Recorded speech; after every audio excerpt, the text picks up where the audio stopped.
प्रभू तू एक मर्डर केलेला रॅपर आहेस. आमच्यासाठी मर्डर म्हणजे किरकोळ आहे, चिमणीला मारल्यासारखं. मी संजय सोबत काम केलं होतं, चॉपरमधनं एंट्री होती आमची. म्हणजे माझी आई पण अशी टापटीप होती, अरे गुन्हेगार टाईपमध्ये लँग्वेज होती. अरे बस खाली चल. 2012ला माझी आई ज्यावेळेस वारली ना, त्यावेळेस मला साथ देणारं कोण नव्हतं. बिल्डिंग जिना वगैरे असतो ते खाली, त्यामध्ये खाली वगैरे झोपायचो आम्ही. मला शिव्या देतात ना बहिणीवरून, ज्यावेळेस मला अजून एक गुरु वाटतो. रघु कसा होतास तू, म्हणजे कसा झालाय, कुठे गेलं ते गोड पोरग. जेव्हा आई वडिलांची इज्जत करतो त्यातच भेटतो मला सम्मान. करतो वरती मान, तुला हाणायची तर काना खाली हान. शिव्यांचं एखादं रॅप बनवलं तर साधारण एखादा रॅपर किती कमवतो? जर नॉर्मली जरी गाणं केलं, त्याला मिलियन जरी व्ह्यूज गेले, नाही म्हणत करू शकतो आपण. 4 जण नाही 5 जण मध्ये होतो. डायरेक्ट आम्ही त्याला खलास केला पाहिजे जागेवरती. जेव्हा तो एखाद्याला मारतो असं नाही वाटलं की त्याच्या घरचे पण असतील? जिथं आम्ही 2 महिने राहिलो ना, त्याच गावात आमची मिरवणूक काढत नेली आम्हाला. कसं असतं रघु जेल मधलं आयुष्य? ते म्हणजे आपण म्हणतो ना, एक येरोडा सेंट्रल जेल, तर खतरनाक अंडा सेल. इन सबको छोड़ दो और पोत्या को अंडा सेल में डाल दो. आणि त्यांचं काहीच गुन्हा नसतं, ते बळच येतात, राडतात. कितीतरी दिवस भिंतीला धरतात, राडतात. आई बापासोबत मित्र येतात, म्हणतात ते भाऊ ही अशी बाराक आणि तो पण संडास घे बकेट आणि बस तिथंच. केळच नाही वाटत? कसलं का तिथंच जेव ना भाई, हिचं संडास तिथंच जेव. मग अजून माणूस बिघडतो तिकडं. एका मोठ्या रॅपरला का नडला होतास ते सांग. अजून पण बोलतो उगाच मला घावला बिवला ना कोणता आवडीमध्ये, कुठला पण रॅपर असू दे, आणि तुला 6-7 महिन्यामध्ये अजून एक बातमी मोठी कळायलाच. तुला कधी असं वाटलं की तुझा एखाद दिवस एन्काउंटर होईल?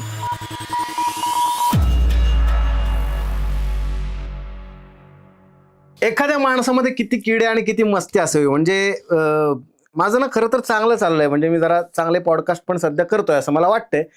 पण एवढी खाज आहे माझ्यामध्ये की आज थेट मी एका म्हणजे गुन्हेगार ज्याला आपण म्हणतो किंवा गँगस्टर ज्याला आपण म्हणतो अशा एका कॅटेगरीला बोलवलंय. बरं, ही कॅटेगरी रॅप करते आणि मोठ्या मोठ्या रॅपर्सला नडते. कदाचित तुम्ही बघून त्याला ओळखाल, कारण की काही वर्षांपूर्वी मी त्याला जेव्हा भेटलो होतो, एक टीन मधलं कोवळं असं गोंडस पोरग होतं. मला म्हटलं होतं दादा मला रॅप करायचं, आणि आज जेव्हा मी त्याला बघतोय एकदम से वक्त बदल गया, जज्बात बदल गए.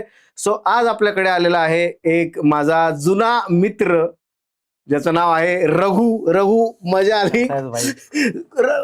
काय झालंय हे, कुठं गेलं ते गोड पोरग, कुठं गायब झालं, काय झालं? एकदम एकदम इतकं का बदललं लॉकडाऊन नंतर? काय भाऊ, जरा वेगळे विजन झाले माझ्यासोबत, विषय पण झाले हाड नाही का.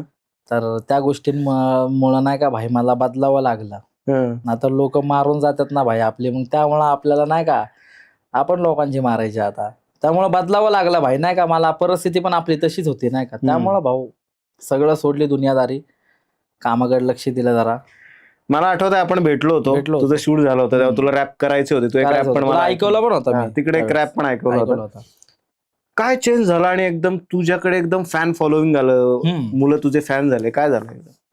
आपण गाणे पण तसे दिले ना, टॉपिक पण आपले तसे हाड होते पहिल्यासारखे. कुठलं गाणं होतं? पहिलं गाणं सगळ्यात पहिलं रगील गाणं होतं आपलं, ज्या आपण एकाला डिस वगैरे केलं होतं. आणि मग त्याच्यानंतर आपण एक गाणं केलं. डिस म्हणजे काय? ब्रेकअप? डिस म्हणजे आता भाऊ कसं बोलू डायरेक्टली, एकाची घेतली होती भाई आपण गाण्यामध्ये. अच्छा. मग त्याच्यानंतर दुसरं आपण गाणं केलं येड म्हणून, मग ते गाणं आपलं व्हायरल झालं. ते गाणं मग ते गाणं चांगलं फटे व्हायरल झालं भाई.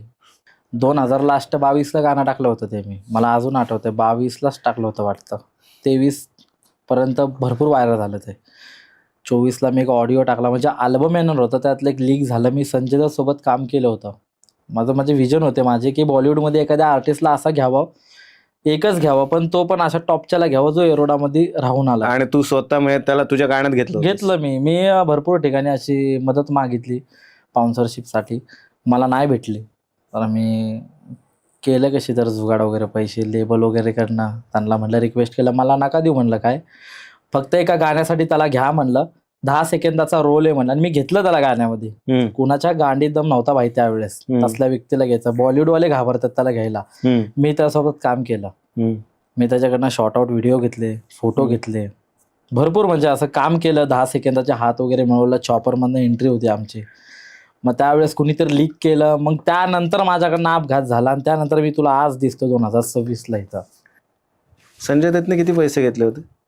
आपण दिले होते त्यांना, सांगू नाही शकत असा अमाऊंट तर, कारण वेगळा विजन आहे नाही का. पण कोटींमध्ये होते, लाखांमध्ये असं नाही बोलू शकत मी, कारण मला पुढं पण कामं करायचे आहेत सगळ्यांसोबत. मग ते असं लगेच कळलं की अरे हे 50 CR घेतात, 200 CR घेतात एवढं, पण कसं असतंय कॉन्टॅक्ट महत्वाचे आहेत तसं. आता रॅपिंगचं वगैरे आपण बोलतोय, पण खूप महत्वाचा मुद्दा जो आता आपल्या व्हिडिओचा मुद्दा आहे तो आहे की एक काळ असा होता की तुझ्या 2-3 रॅपनी हादरवून टाकलेलं. हम्म. भले भले टेन्शन मध्ये आले होते की आता बाबा आपलं रॅप कसं जाणार, या लेवलला तू पोहोचला होता. बरोबर. आणि एक काळ असा स्विच झाला आणि तू डायरेक्ट गायब झाला. तुझ्या मधल्या काळात नक्की काय झालं? मी असं ऐकलंय तू मधल्या काळात काहीतरी गुन्हेगारीच्या कुठल्या तरी याच्यामध्ये जेलमध्ये गेलास वगैरे काहीतरी, तर जरा त्याच्याबद्दल सांग, काय होतं तो त्या पॅच बद्दल सांग जरा. आता ते लोकांना माहितीच नव्हतं की घडलं काय नेमका. बरं झालं तुझं टॉपिक वरती आला, की ज्या वेळेस मी गाणं टाकलं, माझं पहिलं गाणं रगील, दुसरं गाणं येड आणि तिसरं गाणं रघुभाई. माझं स्वतःचं नाव रघु, तुला सांगितलं, तुला तर माहिती आहे. रघुभाई गाणं टाकलं, त्यामध्ये मी संजय दत्तला घेतलं. हे 3 गाणे माझे ऑलरेडी, 2 गाणे मी माझे हिट गेले होते, तिसरं गाणं मला टाकायचं होतं अल्बम सोबत. हे माझं 14वं का 15वं गाणं होतं रघुभाई. कुणीतरी केलं लीक म्हणजे डायरेक्टली अपलोड केलं. तू बघू शकतो युट्यूबला आहे, तू कधी पण बघ, 2 वर्ष अगोदर हे गाणं लीक झाले. आणि मी पण त्याच दिवशी ते गाणं टाकलं. माझ्या अल्बम मधलं 14वं गाणं होतं, त्या लय मोठं होतं, बिग बजेट, माझे पूर्ण व्हिडिओ रेडी होते, फक्त मला टाकायचं होतं. जसं ते गाणं लीक झालं ना, मला मॅनेजरचा फोन आला, माझ्या मॅनेजरचा नाही, संजय दत्तच्या मॅनेजरचा मला फोन आला. मला म्हणाले की तुम्ही एवढ्या घाणेरड्या शिव्या बिव्या दिल्या गाण्यामध्ये आणि तुम्ही सरांना घेतलं, त्यामध्ये तुम्ही मला सांगितलं का नाही? कारण आम्ही त्यांना काय सांगितलं होतं की आम्हाला फक्त 10 सेकंदासाठी ते हवेत, पण त्यांना कशासाठी आम्ही सांगितलं, आम्ही एक वेबसिरीज करतोय, त्या वेबसिरीजसाठी ते आम्हाला हवेत. मग त्यांच्या मॅनेजरचा मला फोन आला की तुम्ही अशा गाण्यांमध्ये त्यांना का घेतला, एवढ्या शिव्या गाण्यामध्ये तुम्ही त्यांना कसं काय घेऊ शकता? ते गाणं लीक झालं, तुम्ही डिलीट करा. मी म्हणलं मी डिलीट करत नाही, माझं लीक झालं. मी टेन्शनमध्ये ऑलरेडी, लीक कुणी केलं? आम्ही सायबर कॅफेमध्ये गेलो, त्याचं डिटेल वगैरे काढले, मला घावला तो. तरी पण आम्ही त्याला पर्सनल मॅसेज नाही, कॉल केलं. मी म्हणलं भाऊ त्याला सांग ते डिलीट करायला, नाहीतर मी लय येडा आहे, मी उगाच काहीतरी करत. त्यांनी हलक्यात घेतलं आपल्याला. पण मग तू संजय दत्तला फसवलंस का? वेब सिरीज करतो असं मी फसवल्यासारखं तर नाही बोलू शकत, पण मला लेबलवाले बोलले होते की तू असं कर, असे नाही येणार ते, एक वेबसिरीज करतोय असं दाखव, त्यांना बोलव, त्यांचे पेमेंट करू आणि त्यांना आपण काम करून घेऊ. मग मी ते शॉर्ट आउट पण टाकला होता, तू रीलला बघू शकतो ना का, ये स्वतः रघुभाई सेटवर म्हणून मी टाकला होता. मग ते लोकांना काय वाटलं की नाही का मी गाणं टाकतच नाहीये, पण माझ्यासोबत ज्यावेळेस लीक झालं, मला फोन जेव्हा यायला लागले, मी लय येडा झालो. मग मी एवढा चक्रीत होतो, माझ्यासोबत माझे हुडवाले सगळे येडे होते. मग आम्ही त्याला बोललो होतो, तर अधिकार ऐकला नाही, तो फोन बिन बंद करत होता. मग आम्ही त्याला घरात न उचलला. 7-8 जण त्याच्या इथले जाऊ दे म्हणत होते. त्याला मी म्हणलं ते डिलीट कर. तो मला बोलला नाही करत, तुझ्या गांडीत जे काय करायचं कर, तुझ्या गांडीत दम असेल तर पर्सनल भेट 1 to 1 करू म्हणला. ठीक आहे म्हणलं, आम्ही जातो म्हणलं. मग माझं काय माहिती डोकं काय फिसकलं, त्याने आई बहिणीवर शिव्या दिल्यात. माझे जे नंबरकार आहेत, आम्ही 4 जण नाही 5 जण मध्ये होतो. डायरेक्ट आम्ही त्याला खलास केला भाई जागेवरती. त्याला 1 to 1 कर म्हणलं ना, तिथंच आम्ही डायरेक्ट घातल्या त्याला. न्यूज व्हायरल आहे भाई. आणि पब्लिक नाही बघत नाही का भाई, समजतं ना पब्लिकला काय पाहिजे, DHHचे बोल, मग ते रीलवाले नाही का, म्हणजे त्यांना कसे न्यूज पाहिजे, हिपहॉपचे न्यूज पाहिजे. हे तुम्ही कधी बघा ना, पोलीसनामा बघा, लोकमत बघा, तुम्ही मराठी न्यूज बघा, तुम्हाला कळेल की काय चालू काय नाही. त्यावेळेस आम्ही तिथं त्याला डायरेक्टली खलास केला. 3 जण होतो, आम्ही जेलला गेलो. 2 अल्पवयीन होते माझ्यासोबत, ते आता सुटले, ते माझ्यासोबतच असतात, सोबतच फिरतात. आणि आम्ही असं मोकळं फिरतच नाही का, काय ना काहीतरी घेऊनच फिरतो, कारण आमच्या पण जीवाला धोका आहे ना.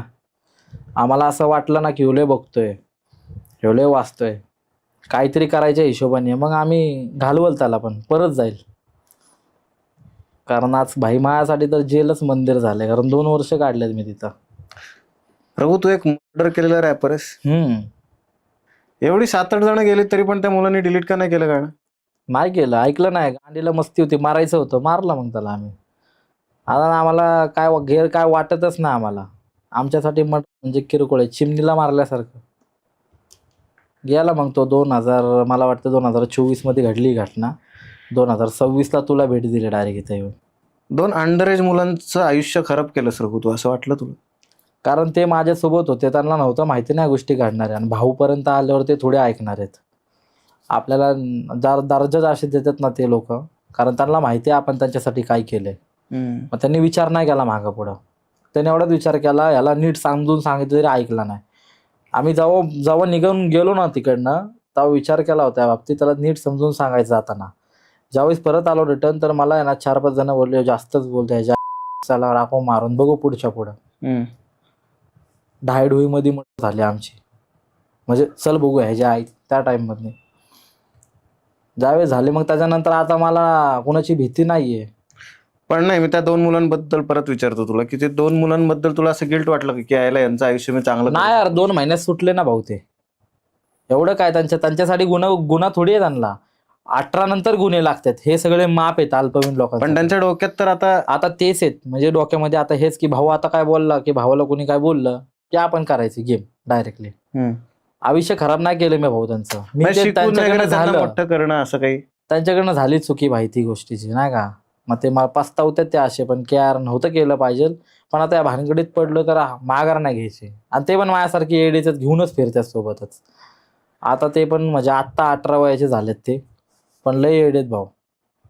आणि तुला 6-7 महिन्यामध्ये अजून एक बातमी मोठी कळेलच, गाणे टाकल्यावरच.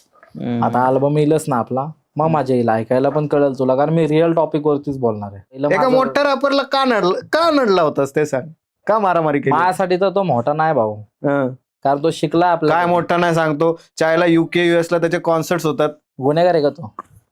गुन्हेगार असतो तर सांग ना मला. गुन्हेगार असेल तर माणसाला भेटत नाही विजा पिजा, तुला पण माहिती आहे. तो गुन्हेगार थोडी आहे, तो शाब्दिक आहे भाई.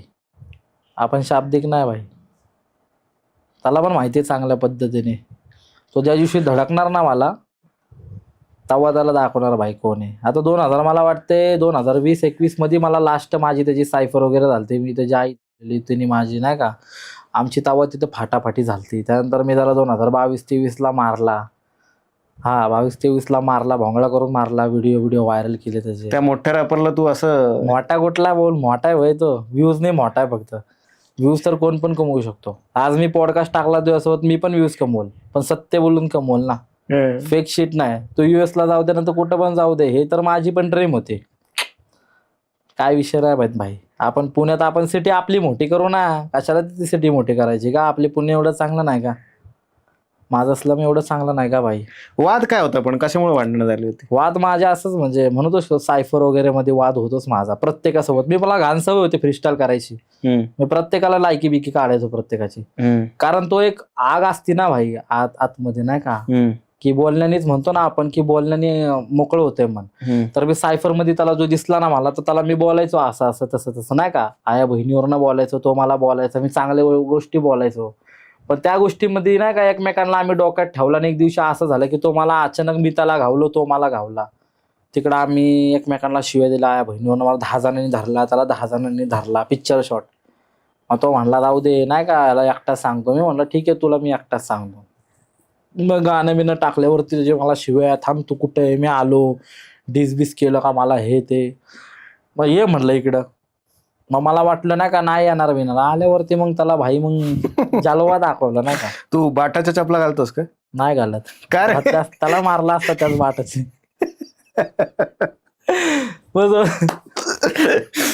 ओके. मग त्याच्यानंतर समजतं ना, मग व्हिडिओ वगैरे व्हायरल झाले 2022-23 मध्ये. मग त्याच्यानंतर तो आपल्या नादीला ना लागला. गाण्यामध्ये बोलतो कुत्र्यासारखा, ओरडतो नुसता, हे केलं ते कर, गरमागरमीत वाजल्याने बंद पडले. आम्ही गरमागरमीत वाजलो तर बंद पडतील साऊंड, ठेवतो धाकात मीच चांगल्यांना गुरमीत राहून. मग आम्ही कधीच गरमागरमीत वाजत नाही भाई. आम्ही वेळ संधी बघून घाव देतो बरोबर खोड्यावरती. कुठे आहेस राहिला तू? कुठे होता राहिला? पहिल्यापासून अप्परला ना, आता पण अप्पर मध्येच राहिला. अप्पर म्हणजे एक आमचं एक ठिकाण आहे, जसं की अप्पर इंद्रानगर. असं नाही की म्हणजे अप्पर म्हणजे वरती नाही, अप्पर म्हणजे माझं केहरी आहे. अख्खा स्लम लोक आहेत तिथं. स्लम एरिया आहे सगळं पूर्ण. रॅपर लोक अशी स्लम एरियातनच काय येतात? कारण परिस्थिती घडवते ना भाऊ त्यांना तिथं. खायला बिलं नसेल घरात, काय गोष्टी नसेल घरात, गरिबीची जागा तीच आहे भाई नाही का. उपाशी मारणार नाही तिकडं पण लोक, कधीच नाही मारणार. कारण तिकडं विचार करणारे लय जण आहेत. भले आपल्या घरात जरी नसेल ना तर लोक देतात नाही का खायला. हम्म. तर बाळा उपाशी नको झोपो. तिकडनंच आम्ही घडलोय भाऊ, तिकडनंच आलोय आम्ही आणि तिकडनंच लास्टपर्यंत आम्ही ती एरिया कधीच सोडणार नाही. मेलो तरी सोडणार नाही. एखाद्या स्लम एरियात राहण्याची मजा काय असते? मजा काय म्हणजे लय मस्ती वगैरे करतो आम्ही. म्हणजे समज ना आता दिवाळी वगैरे आली तर किती सण जोरात होतो. त्याच्यानंतर मग रंगपंचमी आली तर किती सण जोरात होतो. हे सोसायटीमध्ये नाही होऊ शकत. आपण प्रत्येकाच्या घरात थोडी जाऊ शकतो कलर लावायला. स्लम मध्ये जाऊ शकतो ना. काकू म्हण, आजी म्हण, मावशी म्हण, ताई म्हण, दीदी म्हण, प्रत्येकाच्या म्हणजे तिथली मजाच वेगळी आहे भाऊ नाही का. ती शब्दात पण मी तुला सांगू शकत नाही. एखादा किस्सा सांग स्लम एरियातला, बरोबर असे किस्से आहेत माझे भाई. एक असा की ज्याच्यामुळे तुझ्या आठवणी ताज्या होतील, रडायला येईल असं काहीतरी सांग. आता ते माझा एक किस्सा आहे भाऊ नाही का. मी तुला गाण्याबद्दल सांगाल. 2020 मध्ये ते गाणं मी जे केलं होतं त्याचं पहिलं गाणं रगील गाणं. तर आमचं शूट चालू होतं, वस्तीमध्ये चालू होतं आणि पहिलं गाणं होतं. आता माझ्याकडे पोरं वगैरे, आता तुला जर माहिती आहे आम्ही स्लम मध्ये राहतो तर पोरं तसेच येणार. सगळे एडे वाकडे नाही का, तसे टोपी बिपी घालून तसे सगळे आले होते. तर आम्ही शूट वगैरे करत होतो आणि तिथलं आमच्या इथं कसं आहे की एरिया वाईज आहे. म्हणजे 1 नंबर गल्ली, 2 नंबर गल्ली, 3 नंबर गल्ली नाही का.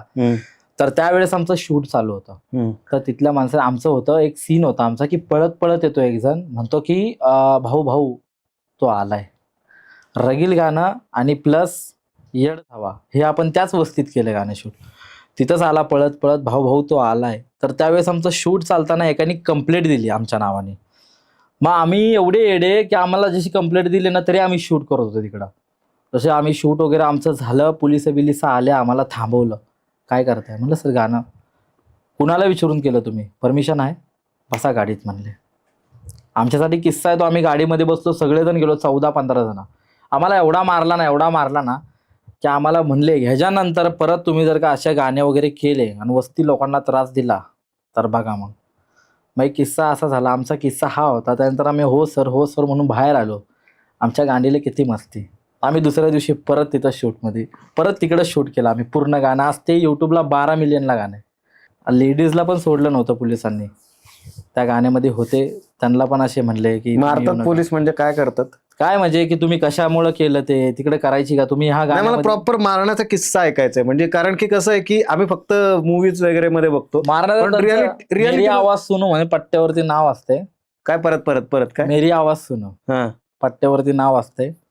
धमकवतात, शिवाय देतात आई बहिणीवरनं. हे तर मी काहीच देत नाही भाऊ. मी खुल्लं सांगतो डायरेक्टली. असल्या घाणरड्या शिवाय देतात, असल्या घाणरड्या कधी ऐकल्या ना भाऊ तर लोक येडे होतील. आपल्याला असं वाटतंय की हे पोलीस लोक शिवाय देतात तुम्हाला? असले घाणरडे शिवाय देतात. मारणार कमी तर असे कानातनं रक्त येईल एवढ्या घाणरड्या शिवाय देतात. हे आता तू रॅपर आहेस. मी बऱ्याचदा जसं मी ही गोष्ट ऑब्झर्व केली की बरेच रॅपर लोक ही स्लम एरियात येतात. बरोबर. तसं अजून एक गोष्ट ऑब्झर्व केली की शिव्या आपल्या मराठी भाषेत इतक्या छान छान ओव्या आहेत, पण तुम्हाला ओव्या नाही, तुम्हाला शिव्याच द्यायच्यात का? कारण आम्ही त्या ठिकाणी राहिलोय ना. मी तुला बोललो ना की आमची सुरुवातच अशी होती की भाड्या नासक्या उठकी लोकर, सकाळ झाली, जा तेवढं पाणी भरून आण. जायचं का ना बाथरूमला, तुझा बाप मारल छोटा अशा विषया बोलतात. हा घरातली माझी आईच एवढी डेंजर शिवाय द्यायची ना मला. उठ लोकर, त्या भोकाच्या बिकाच्या बोलायची, उठ लोकर, जा तिला सोडून ये, बहिणीला शाळेत वगैरे सोडून ये. जायचंय का नाही. म्हणजे माझी आई पण अशी टापटीप होती यार, गुन्हेगार टाईपमध्ये लँग्वेज होती. अरे बस खाली चल. माणसांना पण अशी एकदम रागाने बोलायची. म्हणजे आता म्हणतो ना आपण एखाद्या असं मध्ये लेडीज वगैरे अशा असतात की नाही का, असं नसतं की घरातलेच कामं करणार असते. आमच्या स्लम मधले डेंजर आहेत भाई. आई बहीण पण काढू शकतात, चपलीने पण मारू शकतात, झाडूने पण मारू शकतात त्याला. लेडीज मध्ये पण लय पॉवर आहे. तुझ्या आयुष्याची वाट लागायला कुठल्या वयापासून सुरुवात झाली असं वाटतं? कुठला एक इन्सिडेंट घडला ज्यानंतर तू असा रागीट झालास, असं वाटलं की सगळं ते गेलं? लोकांमुळे झालं, समाजामुळे झालं बाबा सगळं. एक तरी पण स्पेसिफिक प्रसंग. 2012ला माझी आई ज्या वेळेस वारली ना त्यावेळेस मला साथ देणारं कोण नव्हतं. फक्त बाप मला तिकडनं पैसे पाठवायचा. शाळा शिक्षण वगैरे करायची होती आम्हाला, आमच्याकडनं झाली नाही ती. कारण एवढी वाईट परिस्थिती होती, करायचं कसं, कुठं जायचं, शाळेत कोण घालणार. कारण मम्मीने शाळेत नव्हतं घातलं त्यावेळेस आम्हाला. अरे एवढी वाईट परिस्थिती होती त्यावेळेस. आपण म्हणू शकतो मी एखाद्या झोपडपट्टीत नव्हतं राहिलं. एक हातगाडी असते ना आपल्या, हातगाडी नाहीतर एखादी बिल्डिंगची ती बिल्डिंग जी जिना वगैरे असतो ते खाली, त्यामध्ये खाली वगैरे झोपायचो आम्ही. एवढे वाईट दिवस काढलेत की आज आम्हाला नाही का, म्हणजे एवढं आता रडायला येते भाऊ नाही का. म्हणजे ह्याच्यावर नको मला असं वाटतं हे टॉपिक नाही का. त्यामुळं आई वगैरे नसल्यामुळं ना मला नाही का कळलं नाही की काय करायचं काय नाही. तरी पण मी एक असं केलं की त्यांना शिक्षण वगैरे करायला लावली. आज माझी बहीण मस्त 10वी 11वी 12वी झाली बहिणीची, माझ्या भावाची शाळा वगैरे झाली. आम्ही सगळे शिकलोय भाऊ आता. न एवढी परिस्थिती बॅड असताना तरी आम्ही शिक्षण केलं त्या गोष्टीसाठी. पण तुमच्या या सगळ्या बॅकग्राऊंडमुळे तुमची जी बहीण आहे हम्म. तिच्या लग्नात वगैरे अडथळे प्रॉब्लेम येतील. नाही येणार प्रॉब्लेम. कशावर? तेवढा पैसा कमवून ठेवलाय ना, पैशावरती खेळ आहे इथं. रिलेशन नको बघू तू, पैसे बघ भाई. आज सध्या आजकाल आपण कुणाला पण घेऊ शकतो विकत एवढा पैसा दिल्यावरती. लग्न आपण असं करू ना बहिणीच्या तावामध्ये की लोक अख्खं गाव नाव काढलं पाहिजे असं करू. शेवटचा कधी रडलायस? आई वारल्यानंतरच आहे, कारण बाप वारल्यानंतर. नंतर अजून कोणासाठी रडलो नाही, कारण भाऊ जेलला गेला त्यानंतर. कोण समजून घेणारं कोण नाही ना, असा विषय. त्यामुळं मला आता नाही का भाई त्या गोष्टीवरती बोलायचं नाही. प्रेम पाहिजे आयुष्यात. हा, फक्त प्रेम कुठलं पाहिजे भाऊ? मला माझ्या भावाचं प्रेम पाहिजे, मला माझ्या बहिणीचं प्रेम पाहिजे. आता माझी करता धरता माझी बहीण आहे, सगळं माझी बहीणच करते आता. आईसारखी काळजी घेते भाई. मायवळील आहे. भले 4 गोष्टी तिला टोमणे मारल्या ना तरी ती मला जेवायचं अर्धी. स्वतः उपाशी राहील नाही का, म्हणून ये बाबा पहिले तू जेव. 4 लोकांचा विचार कर. 10 मित्र जरी आले ना माझ्या घरातले तर स्वतः उपाशी झोपल, पण आम्हाला जेवायला चालला सगळ्यांना. मला शिव्या देतात ना बहिणीवरून ज्यावेळेस, मला अजून एक खून करू वाटतो. तू म्हणतो ना की तुला कसं वाटतंय, मग बहिणीवरनं शिवी दिली ना मग खून करू वाटतं. मग आईला दिल्यासारखं होती ना शिवी. हे गोफ वगैरे घालणं गरजेचं आहे? हे भाईगिरी टाईपमध्ये गाणे करतो तर दिगावा तर केला. हे सोनंच आहे. ओरिजिनल. एवढा पैसा कुठून येतो रॅप मधनं? गाण्यांमधनं. किती एक रॅप जेव्हा तू बनवतोस ज्यात शिव्या असतात, शिव्यांचं एखादं रॅप बनवलं तर साधारण एखादा रॅपर किती कमवतो? आता बघ प्रत्येक तसं नाही की शिवावरच गाणे, आम्ही चांगले पण गाणे करू शकतो. कम ऑन शिव्यांचे रॅप जास्त चालतात हे म्हणजे जग जाहीर आहे. तसं नाही रे भाऊ. म्हणजे कसं असतं माहिती का, प्रत्येकाची वेगळी वेगळी चॉईस असते. आज माझी चॉईस मी बदलू शकतो स्वतःला पण, आणि ती हाय वेळ माझ्याकडे मी बदलू शकतो, पण लोकांना तेच ऐकायचंय माझ्याकडनं, तर मी काय करू शकत नाही त्या गोष्टीला. पण एखाद्या रॅप मधनं साधारण एखादा व्यक्ती किती कमवू शकतो, किती पैसा मिळतो? एक पर गाणं, आता समज की मी आता एक गाणं वगैरे केलं, जर नॉर्मली जरी गाणं केलं त्याला मिलियन्स जरी व्ह्यूज गेले, नाही म्हणत तर 80-90 हजार रुपये करू शकतो आपण. फक्त मिलियनचं बोलतोय आम्ही तुला. मला त्यावेळेस पडायचं स्टार्टिंगला, मला युट्यूब कडनं नाही म्हणलं तर 90 लाख रुपये फक्त युट्यूब कडनं पडलं. 90 लाख? नाही 90,000. 90,000 आणि लाख रुपये मला युट्यूब कडनं पडलं पर मंथ.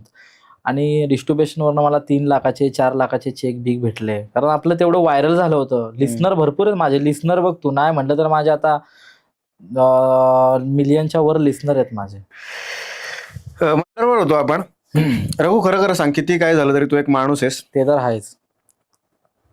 जेव्हा आपण मर्डर करतो एखाद्याचा खून करतो, काय वाटतं? कारण की जी आपलं पब्लिक बघतंय ना, त्यांनी फक्त हे मूवीज वगैरे मध्ये बघितलंय, पण जो करतोय त्याची अवस्था काय होते, आणि ज्याचा खून झालाय त्याच्या घरच्यांची किंवा तुझ्याही घरच्यांची अवस्था काय असते त्यावेळेस? काय नाही, त्यावेळेस मला राग बिग आला, त्यामुळे झालं आमच्याकडनं.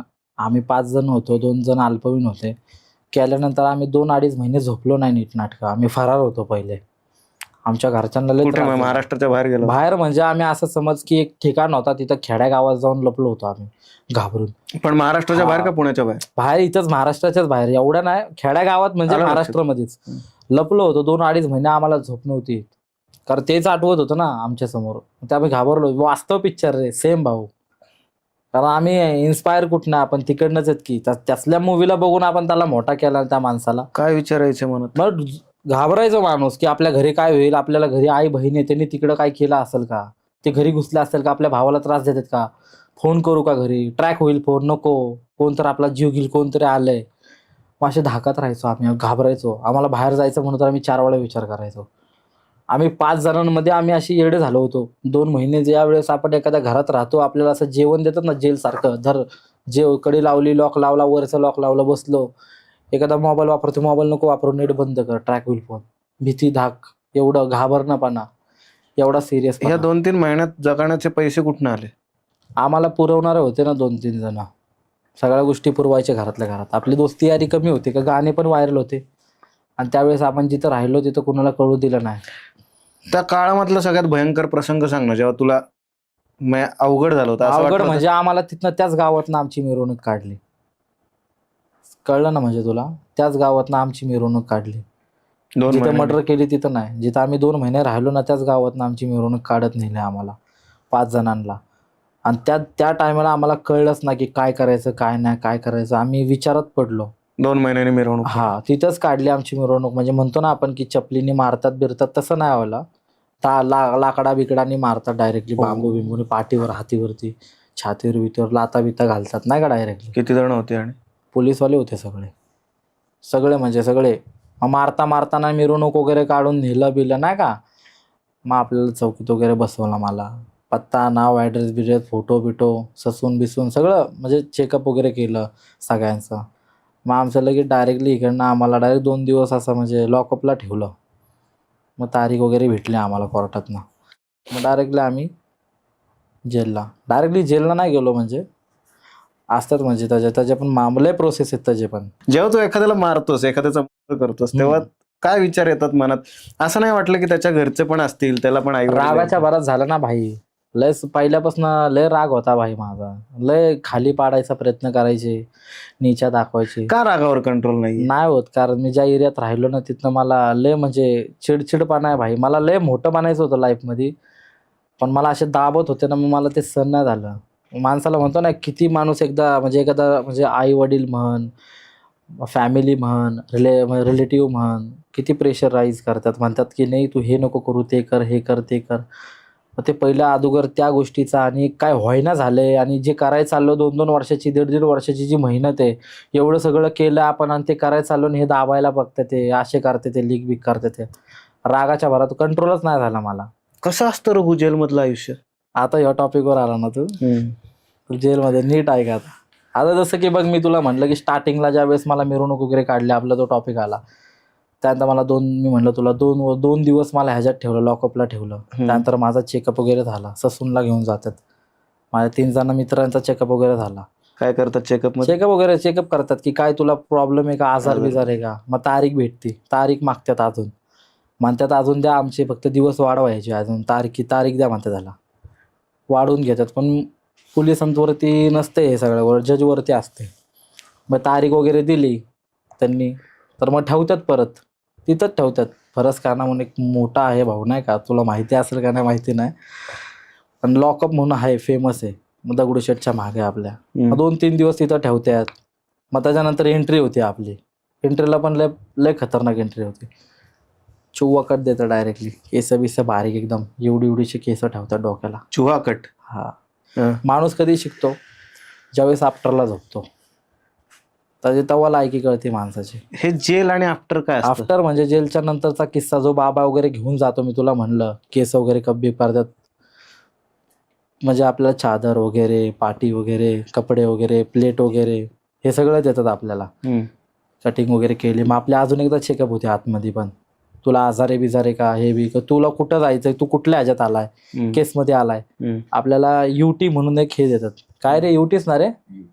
हा, युटी नंबर देतात. म्हणजे युटी नंबर म्हणजे बिल्ला असतो. माझा ज्या त्यावेळेस 50-13 होतं माझं.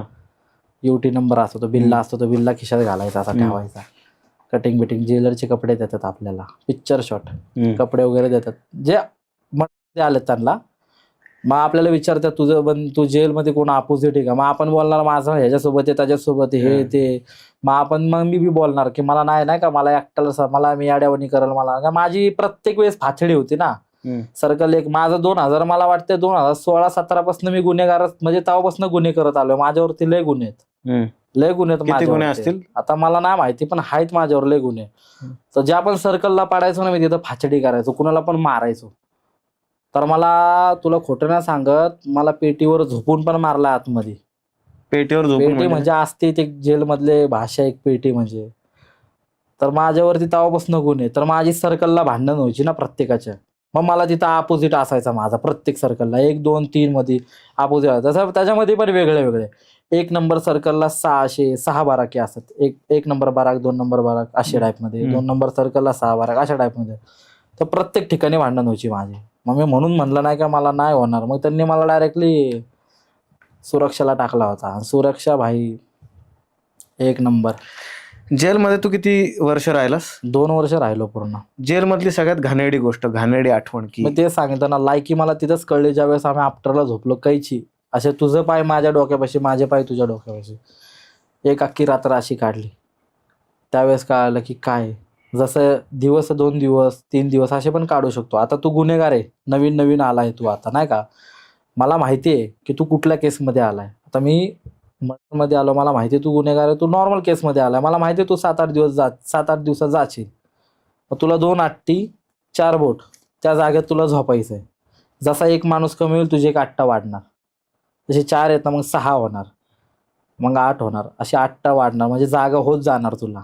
असं बघितलं ना एखादा व्यक्ती का रात्री अचानक असा उठला ना, असं झोपलं असा उठला नंतर असं बघतो ना, तर तुला असं ते एक चादर अशी अंगावर घेतात नाही का, घाबरल तो किस्सा बघून. किंवा एकच चादर सगळ्यांच्या अंगावर असते, एकदम सरळ असतात असे झोपलेले.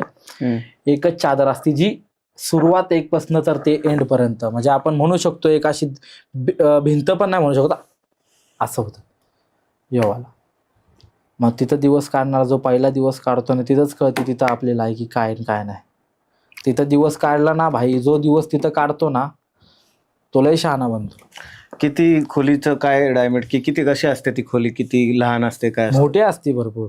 लय आरोपी लय तिथं. आरोपी आपल्याला वाटतं आपण फक्त ही लाईफ बघतोय, जेलची लाईफ बघायला लय लय अवघड लाईफ आहे भाई ती. एखाद्या आरोपीचा किस्सा सांग ना मला, की तिकडे त्यांनी तुला सांगितलं आणि तुझे.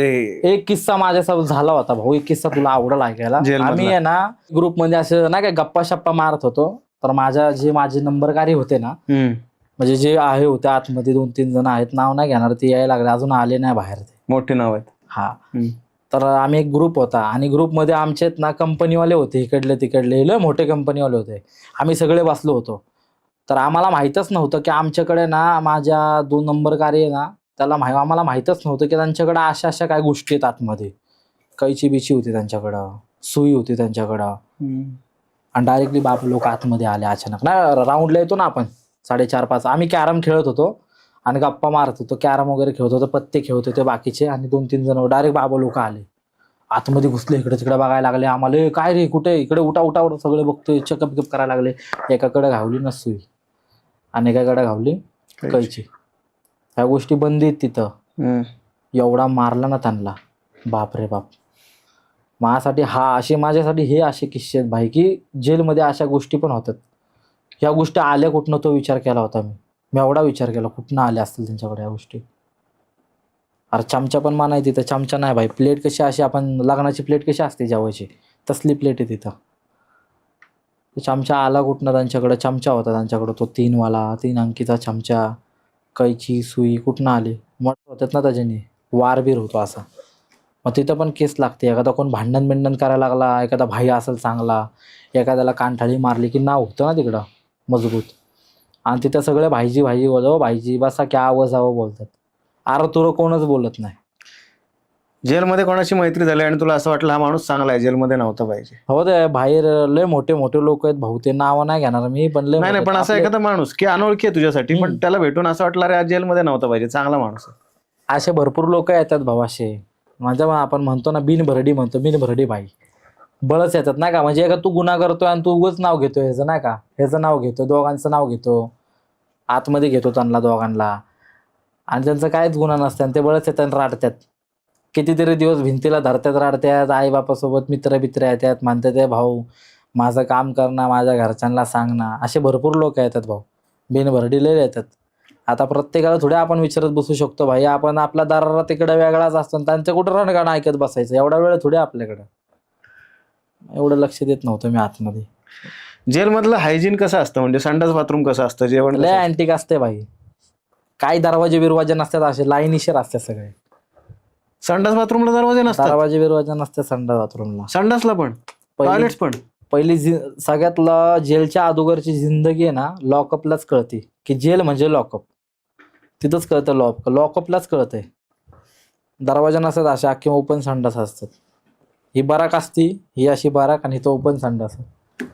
घे बकेट आणि बस तिथंच. किळस नाही वाटत कसलं काय, तिथंच जेव ना भाई, इथं संडास इथंच जेव. मग कशाला आपल्या शिक्षा का देतात ते? हे तर लायकी दाखवतात आपल्याला, चुकीचं करताय ना तुम्ही, मग चुकीच्या ठिकाणी राहा. मग अजून माणूस बिघडतो तिकडं.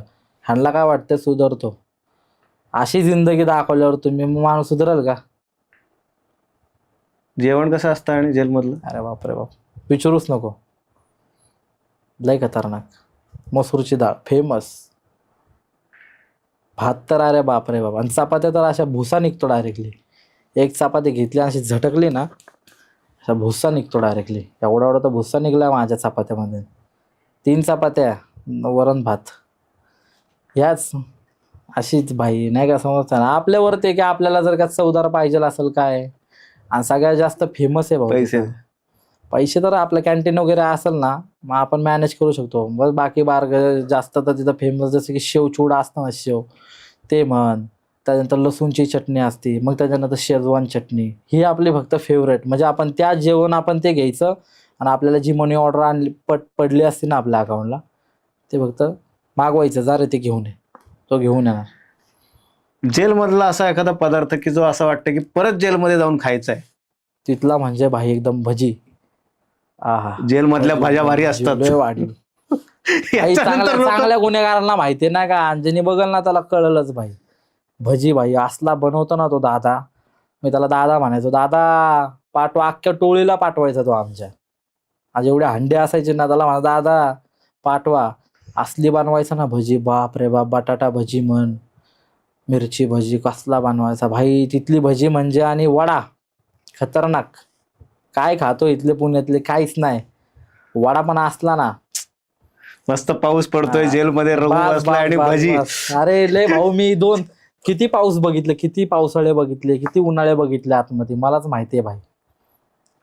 तो कुणी नाही. मला असं वाटतं की जेलला आहे ना, साध्या माणसांनी नाही जावं, गुन्हेगार लोकांसाठीच आहे. आणि ज्यांनी कापले ना तेच टिकू शकतात तिथं. नवीन व्यक्ती गेला की नाही होणार त्याकडनं, सण नाही होणार त्याला. काय काय लोकांना चक्कर येते, उलट्या होत्यात, जुलाबा होत्यात. काय काय लोकांना कळत नाही, सण नाही होत, आजारी पडतात. म्हणजे असे पोट दुखते. काय काय लोकांना तिथं आजार पण होतं, कावळी बिवळी होती त्यांना तिथं. सण नाही होत ना, तिथलं वातावरणच एवढं डेंजर असते ना, कसं सण होणार. आणि आपण तेवढं फेस केलंय तिथं, त्यामुळं आज आपण लय ढीठ आहे त्या गोष्टीमुळं. आणि 2 वर्ष आम्ही हसत काढले तिकडं. माझ्या भावासोबत म्हण, माझ्या फॅमिलीसोबत बोल. मी असं VC मुलाखत व्हायची ना आमची, तर हसून बोलायचो. फिजिकल मुलाखतला एकदम चिल राहायचो, टेन्शन नाही घेत कसं कशा. कारण माझा भाऊ मला कमीच पडू देत नव्हता कशाची. आणि कोण नाही करत भाऊ, सरकारी नोकरी असते ना सगळ्यांना, कोण कुणासाठी करत नाही. पण आपण केलं त्यांच्यासाठी. आणि ज्यावेळेस आपली वारे आले त्यावेळेस सगळं महागारी सरकलं. तर मी मित्र ओळखून घेतले तिथल्या तिथं. मी म्हटलं भाई आलो तर फक्त भावासाठी बाहेर, त्यानंतर कुणासाठी नाही. मग आज मी माझ्या भावाचं सगळं वैयक्तिक काम करतो. वकीलपासून तर सगळं जाणं येणं काय असेल, त्याची मनी ऑर्डर असेल, त्याचं बेल असेल, काय असेल सगळं मी करतो आता. तर जेल वर्ग पण त्याचा आत्ताच केला आम्ही झटपटमध्ये. तो पण आता येरवडा हा, जेलमध्ये. तो पण येरवडा सेंट्रल जेलमध्ये. हे येरवडा जेल काय नक्की आतून कसं आहे?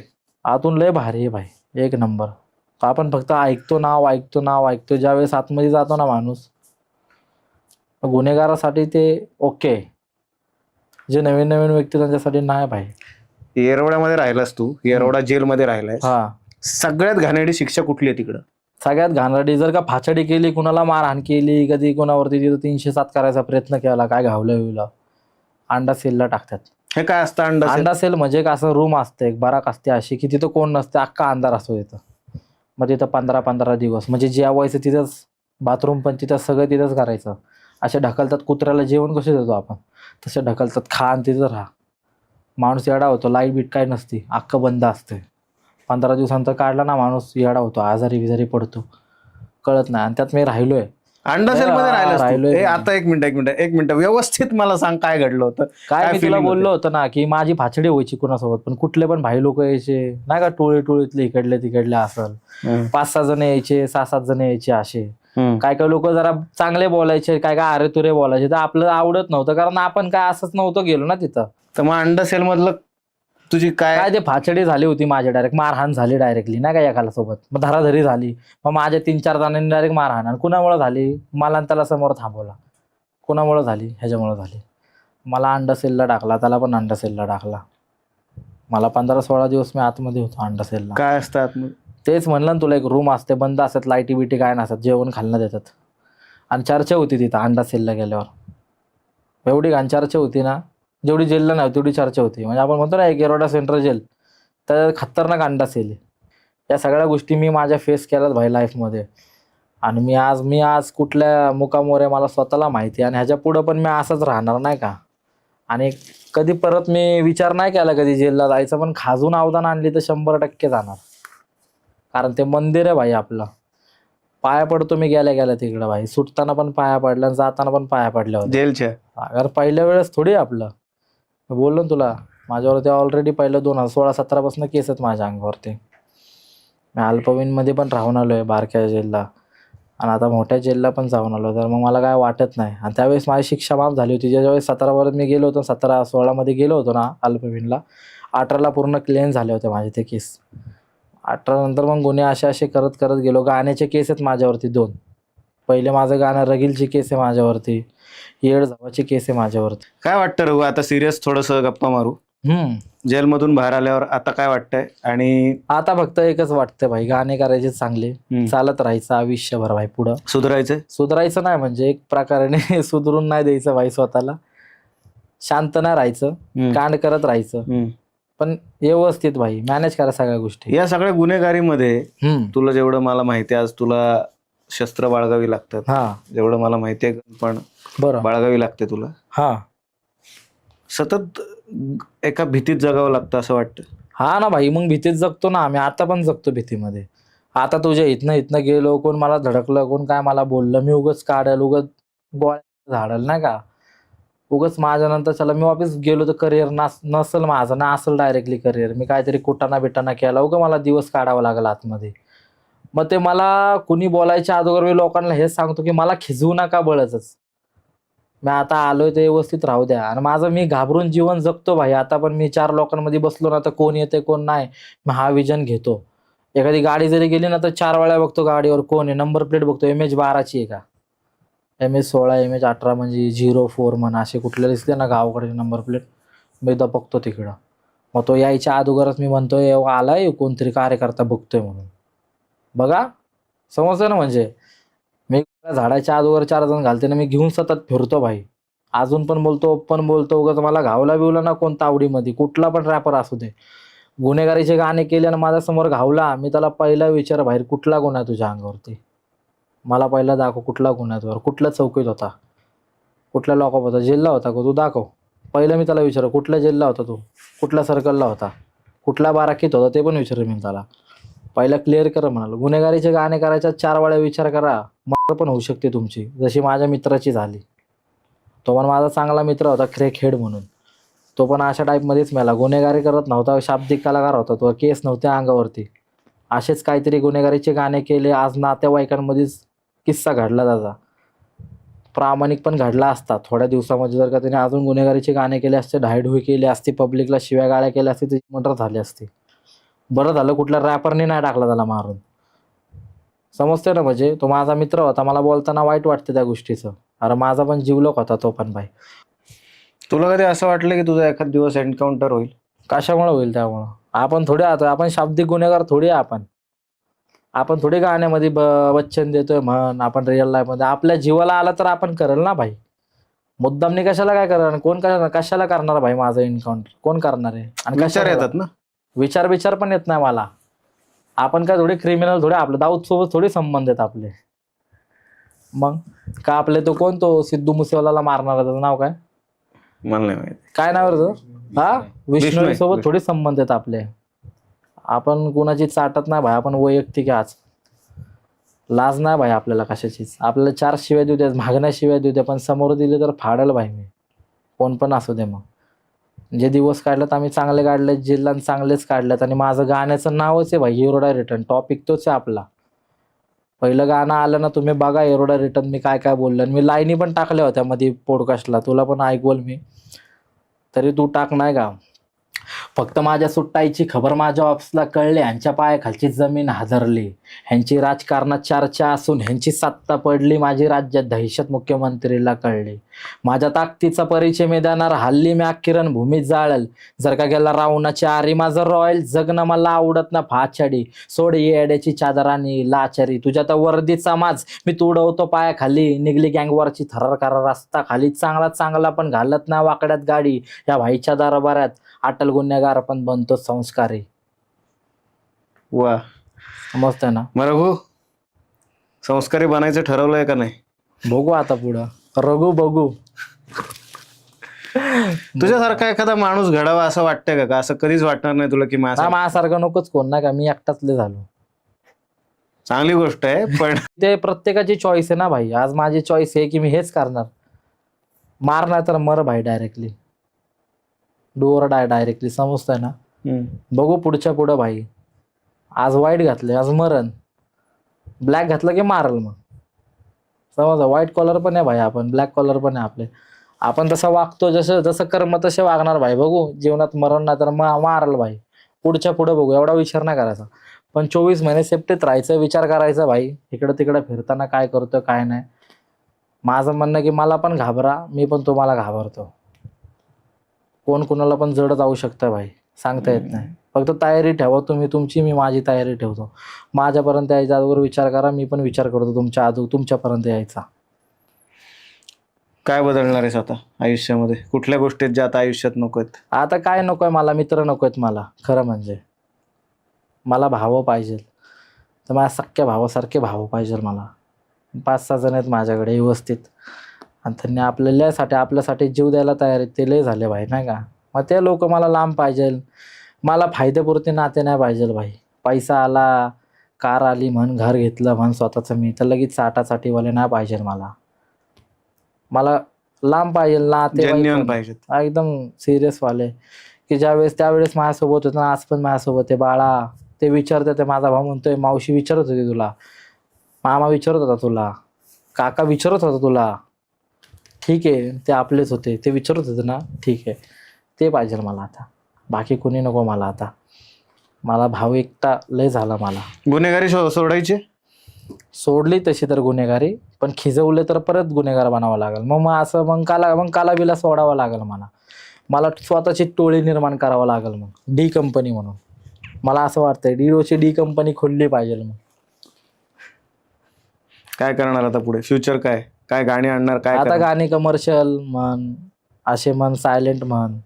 त्यानंतर भाऊ चांगले, म्हणजे आपले चांगले गाणे पण करणार आहे मी आता. झालेत म्हणजे माझे ऑलरेडी रेडी आहेत. शिवायची गाणी? नाही तसे नाही. प्रत्येक टॉपिक वेगळा आहे माझा. मी जॉनर चेंज केलाय स्वतःचा. बघू आता, प्रत्येकाला जशी आवड आहे तसे गाणे देणार. काय निवडशील, गुन्हेगारी का कलाकारी? दोन्ही मिक्स.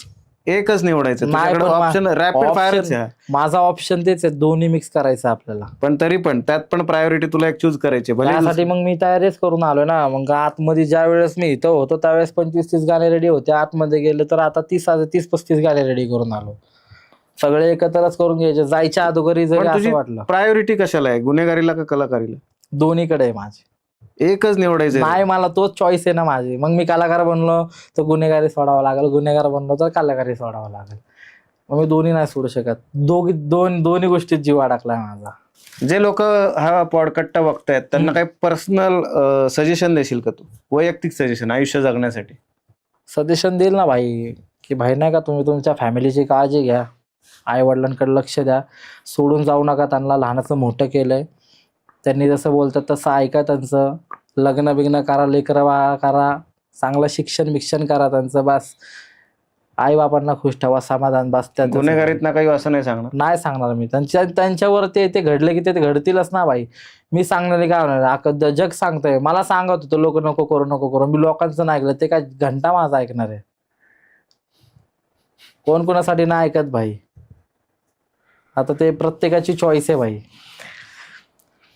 माझ्या आयुष्यातला हा खूप ब्लंट पॉडकास्ट होता. मला माहित नाही की या माणसातले कुठले गुण घ्यायचे कुठले नाही. त्याची पर्सनॅलिटी वेगळी आहे, माझी पर्सनॅलिटी वेगळी आहे. हा पॉडकास्ट याच्यासाठी पण आहे की आयुष्यात काय नाही करायचं. हा पॉडकास्ट याच्यासाठी पण आहे की आयुष्यात काय निवडायचं. हा पॉडकास्ट याच्यासाठी पण आहे की तुमच्या आयुष्याची चॉईस तुमच्या हातात असते, पण तुम्ही त्याचं काय करता हे पूर्णपणे तुम्हीच ठरवत असता. जसं की रघु म्हणाला की नाही सुटली गुन्हेगारी, त्याने खूप जणांनी प्रयत्न केला की तू याच्यात पडू नको, पण त्याकडनं नाही सुटली. पण त्याच्यामुळे जो ते आज जगतोय ते त्याला निभावणं आहे. त्याला आज जर का भीतीत जगायची वेळ आली तर त्याला ते जगावंच लागणार आहे. त्याच्याकडे त्याच्यासाठी पर्याय नाही. मला माहित नाही तू किती शांत झोपतोस किती नाही, पण ह्या पॉडकास्टातनं मी एक नक्की सांगेन की जेव्हा कधी आपण एखादं गाणं ऐकतो, एखादा विषय ऐकतो, आपण पटकन इन्फ्लुएन्स होतो. जेव्हा आपण इन्फ्लुएन्स होतो तेव्हा त्या माणसाला ॲज इट इज कॉपी करून होत नसतं, कारण की तुमची स्वतःची एक पर्सनॅलिटी असते आणि प्रत्येकाची ती वेगळी असते. कोणी चुकीचं कोणी बरोबर असं नसतं.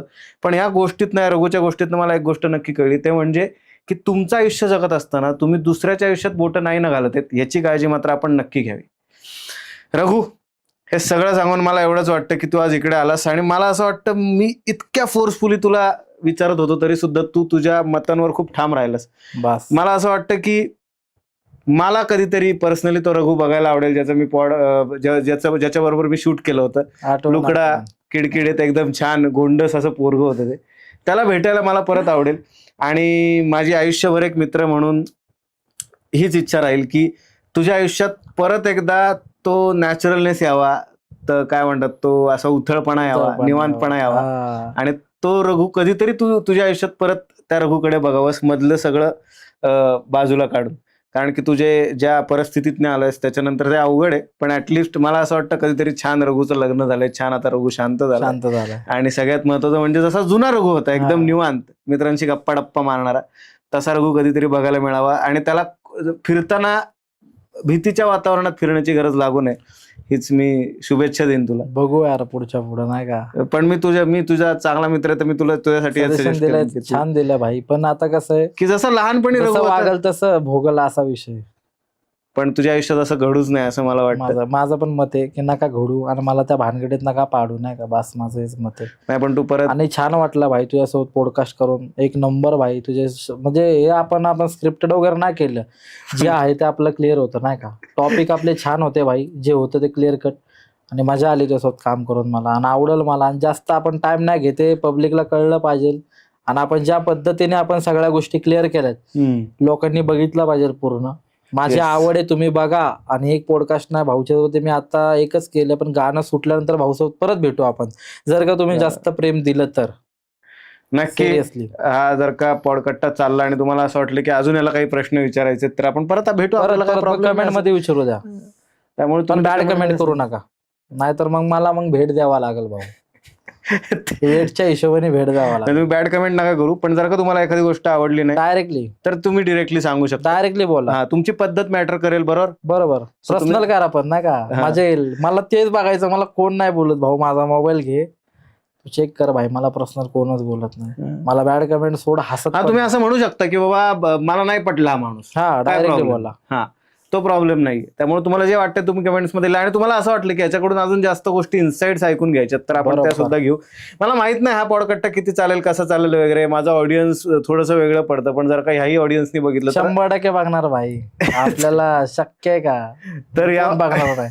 100% बघणार, 100%. तर या ऑडियन्सला पण कळेल की नक्की असंही एक आयुष्य असतं, जेलमध्ये राहणाऱ्यांचं पण, कलाकारी पण जपणाऱ्यांचं.